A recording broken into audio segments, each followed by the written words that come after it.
Hey guys, welcome to UK triple S C Amarjeet में आप सभी का स्वागत है।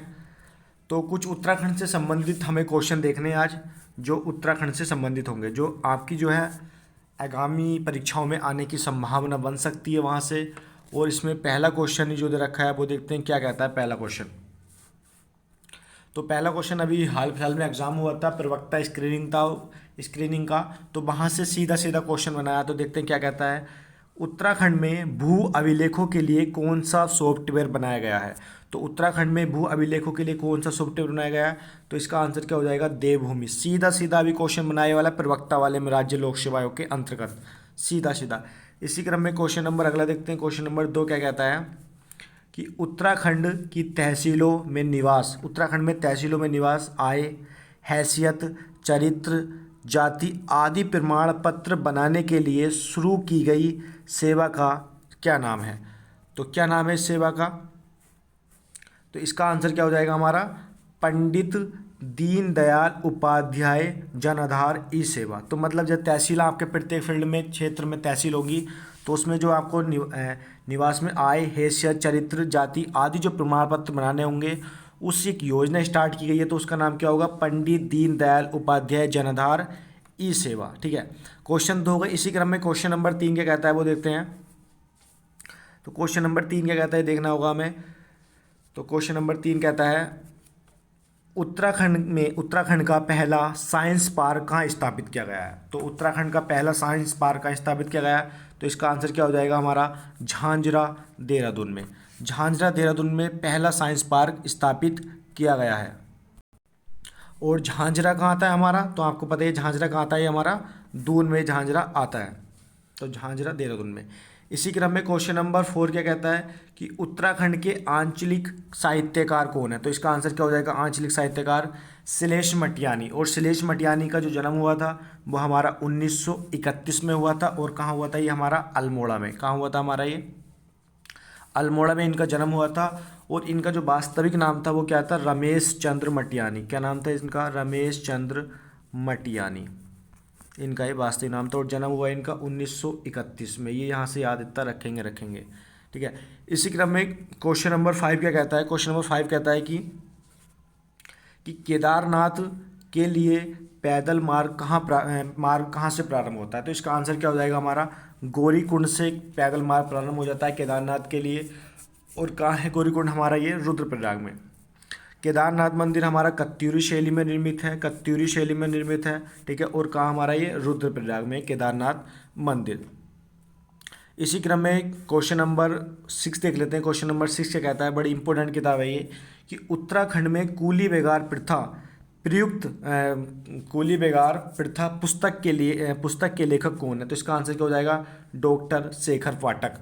डॉक्टर शेखर पाठक ने लिखी है कूली बेगार प्रथा पुस्तक। ठीक है, तो इसका आंसर ये हो जाएगा। इसी क्रम में क्वेश्चन नंबर अगला देख लेते हैं। क्वेश्चन नंबर 7 क्या कहता है। और ये क्वेश्चन नंबर 7 जो आ रखा है आपका बंदी रक्षक में पूछा जा चुका है, मुझे जहाँ तक याद है बंदी रक्षक में पूछा था।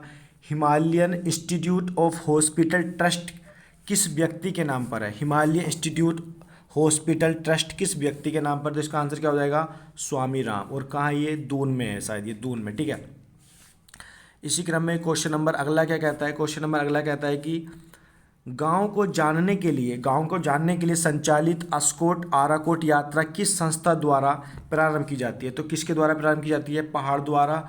और ये 1974 से प्रारंभ है। कब से प्रारंभ है ये हमारी, 1974 से प्रारंभ है। और अस्कोट का आता है पिथौरागढ़ में, और आराकोट आपका आता है उत्तरकाशी में। और जो आराकोट है वो सेबों के लिए प्रसिद्ध है। अब देख लेते हैं इस यात्रा में दूरी कितनी होती है। तो इस यात्रा में दूरी होती है 1150 किलोमीटर, 1150 किलोमीटर। और पहाड़ संस्था है हमारी पहाड़ संस्था जो है उसके द्वारा इसका संचालन किया जाता है। और इसका उद्देश्य क्या होता है, अस्कोट आराकोट का।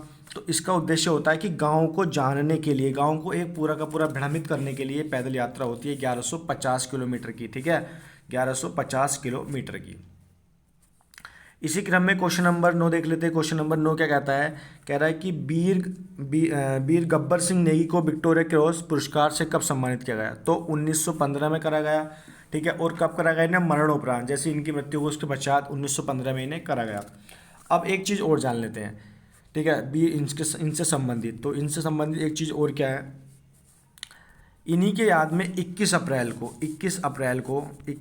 को चंबा, कहाँ है चंबा, चंबा कहाँ पड़ता है हमारा, टिहरी में वहाँ पे क्या लगता है, एक मेला का आयोजन होता है 21 अप्रैल को। और सुनो, चंबा में क्या इनकी स्मारक बनाई गई है, और जो कब बनी है स्मारक इनकी, 1925 में, 1925 में इनकी स्मारक बनी है। इसी क्रम में क्वेश्चन नंबर 10 देख लेते हैं। क्वेश्चन नंबर 10 क्या कहता है, 10 कहता है हमारा क्वेश्चन नंबर, बद्रीदत्त पांडे का जन्म कहाँ हुआ था। तो इनका जन्म कहाँ हुआ था, कनखल हरिद्वार में। और कब हुआ था इनका जन्म, 1882 को इनका जन्म हुआ था। आप सभी को पता है इनकी एक बड़ी फेमस पुस्तक है कुमाऊँ का इतिहास। कौन सी पुस्तक है इनकी बहुत फेमस, कुमाऊँ का इतिहास, कुमाऊँ का इतिहास, आप सभी को पता होगा।